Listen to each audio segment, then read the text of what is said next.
One day I was driving down 8 Mile Road, the famous, infamous dividing line between Detroit and the northern suburbs, and the subject of a movie and all that stuff. And out of the corner of my eye, I saw some sort of demonstration going on. Looked like some kind of protest activity, and I wanted to see what was going on. So I made a U-turn on 8 Mile Road. I was near a street called Greenfield. And at that intersection, at that time, there was a swimming pool, a privately owned swimming pool, that was open to white people only. And there was a protest underway about this racist, segregated policy of the swimming pool. So I figured out from the signs what it was about, and I said, well, I agree with those people. So I parked my car and went and joined the picket line. I didn't know anybody on the picket line. The news coverage that night on TV was enough to get my father to say, basically, throw me out of the house. So I became very independent, because that turned out to be the beginning of my becoming involved in the movement. We were rebels without causes who found causes. I go from a very local demonstration on 8 Mile Road into becoming involved with a national organization, and then ultimately becoming involved in an international movement to oppose the war. And I still carry with me to this day this sort of local, national, global perspective. We don't pay enough attention, it seems to me, to the aspect of violence, even though it's now staring us in the face in the reality that there's no safe place in the United States. Not a church, not a grocery store, not a school, not a concert.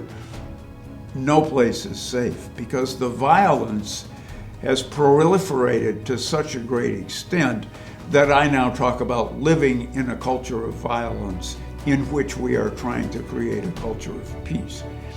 But all of that traces way back to this notion of white people taking on white ways of organizing society and white ways of thinking. And this work in the cities or in rural communities in the South, in Mississippi and Alabama and Georgia, is all in response to the problem of white supremacy and racial hierarchy that's created by white people. So, like, white people, why don't you go work in the white community? That's where the problem is. And so I did that. Throughout my life, there's a recurring theme of involvement with media and communications. And I had worked on the Fifth Estate and done other writing for other publications. And that kind of helped me transition into a radio job, where I went to work in the news department of WABX radio.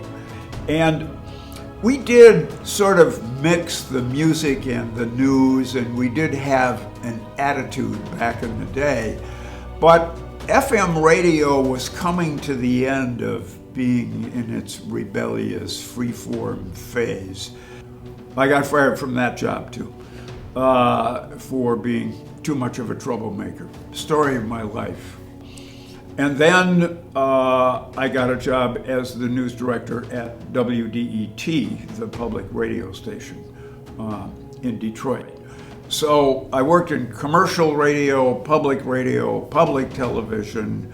Since my retirement, I have been as politically active as ever in my life. Activism requires a grounding in theory, in ideas, in values, in reading, and in study. It's not just, we cannot just protest our way to the promised land. One of the realities of political activism is that you might not know at the moment what impact you're having. It's easy to get discouraged. You might think you're hardly having any impact, but maybe 5 months later, or maybe 5 years later, or maybe 50 years later, you'll be able to look back and better understand what is the difference that you're making. You already have a more accurate version of history than I did when I was your age. Because of the freedom movement, because of African American studies, because of movies that have been made and books that have been written, particularly by indigenous and African American scholars, you are starting with a far greater awareness than I did. I'm now finding myself, one, discouraged by how little progress has been made in that regard, and how much institutionally and systemically and individually white supremacy is still predominant. I actually like the term woke because I think I see people waking up. Because what's the alternative to being awake, being asleep, being oblivious, being in denial? Because people coming to the awareness of not just how wrong this path is, but how dangerous it is necessary to really deep social change.